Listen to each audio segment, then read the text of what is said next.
that's not a lie. So if you can wrap your head around that, then I got good news for you, okay? Get ready. So look at my basic little regression model. What did we talk about? How many times did we talk about it? Ninja Dave, dude, shout out every time. 33,000. How many freaking times? You think we're not going to test it again? Yeah, we're going to test it again. Look at my little dates here. I think these are going to prove relatively accurate in terms of the fact that there's this news narrative that's going to probably show its ugly face this week, causing some downside right here. This thing about national security, crypto regulate, like buzzword, buy, all buying opportunity. Okay, that's what you need to understand. All right, so now what I need to ask myself and ask all of you is, what conditions need to occur in order for Bitcoin to make a retrace such as this approximate one at this approximate time? Well, I think the new spotlight that we really got to pay a lot of attention to is the Dow Jones, because the Dow Jones has not reached out to the full 4.236 extension. The SPY has. It actually exceeded it. And let's look at what Bitcoin did. Let's just see who's respecting. How are we respecting? Based off 2017, that's a different time frame entirely, but look how close Bitcoin got to its cycle top to reach that full extension. Now, let's just ask ourselves, do we think the Dow Jones has more upside, right? Because everyone's worried that this is crash because SPY is already topped, right? We could easily think that's the top of Dow Jones. And if it is in fact the top, and we just saw the top of Dow Jones, then we have another scenario that we can look into, which is basic clockworks. We've seen it millions of times. If we zoom in, what could we expect this week, and just in general right now, what's setting up here? Well, look at the Dow Jones. If we do some basic stuff, we can see that there's a support and resistance line right where you would expect it to be based on the Fibonacci structure. Look, we're fighting for it again. We might exceed it, whatever. Worst case scenario here, literally worst case scenario, is that Dow Jones is doing a 702 retracement, right? Like, obviously, that's the worst case scenario. Now, the maybe best case scenario would be if Dow Jones is going to reach out to the full 4.236 extension on this structure that goes all the way back to the 2008 financial bubble right there.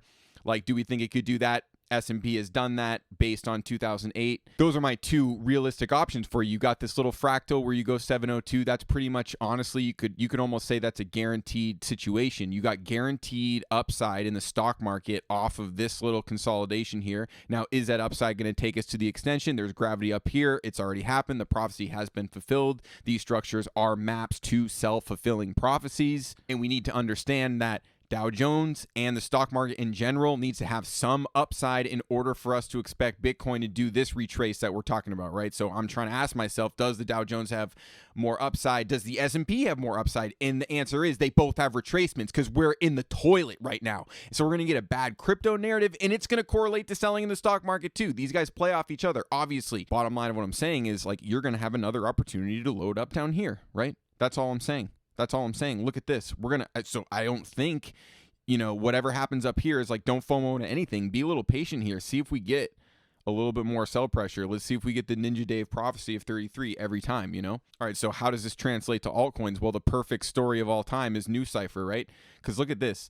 Like, NuCypher is so good. First of all, it's been early. All this bull market, it's been early. Look at these dates.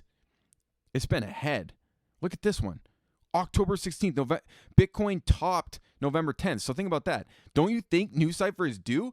I'm saying if my little regression improvisation here fulfills and I see NuCypher down here around February 10th, you realize I'm going to dump a truckload of money into that. Like, that would be the safest, most genius choice I've ever done. Right? So you're going to get this structure setting up for a lot more altcoins. I think you're going to get another heartbreaking moment. And that one's going to be so heartbreaking because you're like, no, there can't be any hope after that. There can't be any hope. But if you're zoomed way out on these charts, then you know why there's it's literally about to do the thing, right? So like we're here at the end of it, but yeah, they're going to shake a bunch of people out probably before this. There's going to be some like heart-wrenching volatility, but it's really just opportunity. Yada, yada, yada. We know the story. I've said it a million times, dude, but I realize these are mantras. These need to be said. You need to recognize the opportunities. You need to have that situational awareness where you're kind of looking at the big picture and the confluence here. So that's why we're talking about the Dow Jones. We're talking about Bitcoin and zoomed it way into now. I'm talking about my favorite. I'm talking about New Cipher, literally wearing the t-shirt of New Cipher. Another one that's like, I got the t-shirt is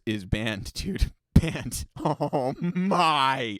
Who wants to be a banned protocol legend with me? Who wants to join the club of being a banned protocol legend? Come on. It's begging you, dude. It's so free. Even though, let's acknowledge, to be fair, like we could have structure like this, right? Perfect basics, something like that. Boom! Ouch! Like, you know what I mean? Before you do the, so we'll see. Put in a really scary low like that. What does that set us up with? If we want to go like, you know, basic bullish, if we want to go basic bull, and then my little regression model gives us some basic new low and we put it all the way down there. Oh, nice. Free money 702 brings us all the way up there. But what's going on? Oh, I'm going to break your heart with these numbers, dude. And they might actually be an understatement. like literally, this is the map to the kingdom. Are you freaking kidding me? Like on a retrace, like on a Fibonacci prophecy, that's a very reasonable retrace possibility if I've ever seen one. So this kind of stuff is setting up right now. We're in the moment where legends are made. Absolutely. BAM Protocol wants to make you a legend.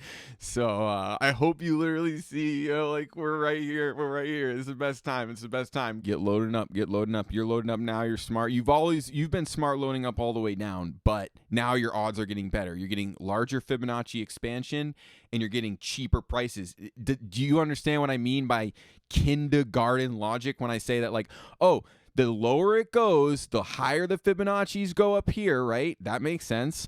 And then you also are getting them at the cheapest price. Like, what the hell is this? This is this crazy situation, and it's just basic principles, okay? So, God damn.